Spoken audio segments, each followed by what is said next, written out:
não posso deixar de anotar a suprema ironia de termos no governo que acabou que visa acabar com o programa Novas Oportunidades e que era um programa precisamente para que as pessoas certificassem as suas aprendizagens ao longo da vida, que quer reintroduzir os exames na 4ª classe, no ensino básico, como símbolo de exigência, e que acha que a melhor maneira de lidar com os alunos menos esforçados, relapsos ou que não estudam muito, é obrigá-los aos 10 anos a optar pelo ensino profissional ou expulsá-los, ter alguém que fez a sua licenciatura de 3 anos em à pala de créditos baseados na aprendizagem ao longo da vida.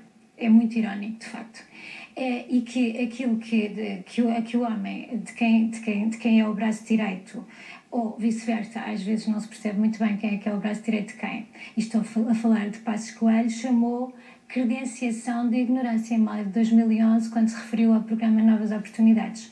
É uma expressão um bocadinho bruta, de facto, mas Passos Coelho, como aliás depois Nuno Crato, não se coibiram de usar esta expressão em relação a pessoas de 50, 60, 70, 80 anos até, que foram para a escola, voltaram para a escola, na tentativa de credenciar a sua aprendizagem. E se é assim, se a credenciação da ignorância se aplica a estas pessoas, também se deve poder aplicar, digo eu, de acordo com aquilo que Passos pensa disto, ao amigo dele, que fez esta licenciatura. É caso para perguntar se Passos Coelho, que mandou fazer uma auditoria ao programa Novas Oportunidades, precisamente por considerar que era um programa fraudulento, se não está a pensar em mandar fazer uma auditoria à Universidade Lusófona, pelos vistos, aceita, assim, com esta generosidade fantástica, credenciação por aprendizagens ao longo da vida. Ficamos à espera. Em todo o caso, ainda a propósito de segundas oportunidades... Não, agora ainda já... a propósito deste caso também. Não, a propósito de segundas oportunidades, já não deste caso, Miguel Relvas, mais uma vez, foi ele que disse que este governo não tem plano B.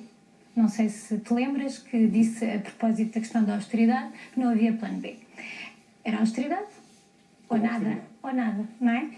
Ora bem, e se Relvas sabe o que diz, isto quer dizer que ninguém no governo pensou na hipótese do plano A, que é para a austeridade depressa, em força, a correr até nos estamparmos, falhar, o que é que se faz, não é? Isto explica não só as previsões completamente falhadas do orçamento, que neste momento estão à vista de toda a gente como um falhanço total, quanto à evolução da coleta de impostos e da economia, nomeadamente quanto ao desemprego, como a desorientação total perante os valores do déficit do primeiro trimestre de 2012 e a desorientação total no que diz respeito à reação. Não explicam, quer dizer, estão completamente desorientados. Vimos no Expresso que já haverá abertura, não sei se é verdade, não é? Do Primeiro-Ministro para renegociar a dívida, coisa que sempre disse que não faria. O que se passa é que nós estamos perante um déficit que, com o confisco dos subsídios dos funcionários, dos subsídios dos funcionários públicos, subida de todos os impostos, diminuição de benefícios sociais, com medidas de austeridade umas por cima das outras, já depois de ter dito que não havia mais medidas de austeridade, por exemplo, tivemos agora o escandaloso corte dos subsídios de parentalidade, que é uma coisa que eu acho que deve deixar toda a gente estupefacta, uma vez que ainda por cima os dois partidos que estão no governo sempre disseram que tinha que haver um visto de família para todas as medidas, e esse visto de família queria dizer que todas as medidas tinham que ser medidas que tendessem a apoiar a natalidade, porque para os vistos de família e natalidade é a mesma coisa para estes partidos, e perante isto a verdade é que continuam a aumentar as medidas de austeridade e temos esta medida nova, e aliás acabei de ouvir agora que também vão subir as rendas sociais, que é outra medida de austeridade que também não estava prevista, creio eu. E o que nós temos é que este déficit, com todas estas medidas somadas, é superior ao déficit do período homólogo de 2011. O tal período em que o governo atual diz que estávamos à beira da bancarrota. Tínhamos 7,4 em 2011, temos 7,9 em 2012.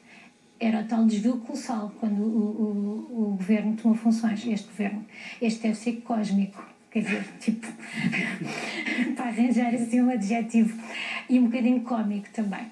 Cósmico e cómico. Quer dizer, é cómico que isto esteja a acontecer, mesmo se a graça é à custa de nós todos. Isto é muito interessante e pode se tornar mais interessante. Interessante assim no sentido dos tempos interessantes dos chineses, aquela maldição. Hás de viver tempos interessantes, é uma maldição conhecida. Bom, há um pedido de avaliação de constitucionalidade do confisco dos subsídios dos funcionários no Tribunal Constitucional. Nós não sabemos... Pode, de repente, inverter isto tudo. Exato, quer dizer, inverter não diria, nós não sabemos o que é que vai acontecer, mas nós sabemos que o Tribunal Constitucional, em 2011, em relação aos cortes de subsídios, disse que aquilo era...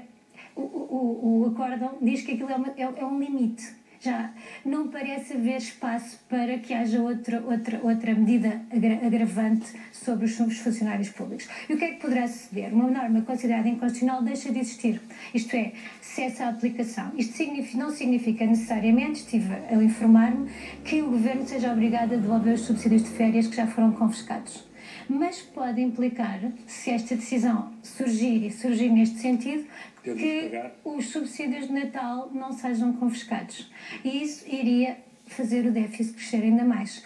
E depois agravaria também um outro déficit que nós temos aqui em relação a este governo, que é um déficit, do meu ponto de vista, naturalmente, de legitimidade, que é o facto de nós termos um governo a pôr em prática um programa que não sufragou, e não tem nenhuma desculpa para não ter sufragado, porque não há nenhuma circunstância superveniente, isto é, a crise do euro já existia, a crise financeira internacional já existia e o pedido de auxílio financeiro também já existia. Portanto, estes dois partidos sabiam exatamente a situação em que estavam e, no entanto, apresentaram um programa que era o contrário daquele que estão a aplicar.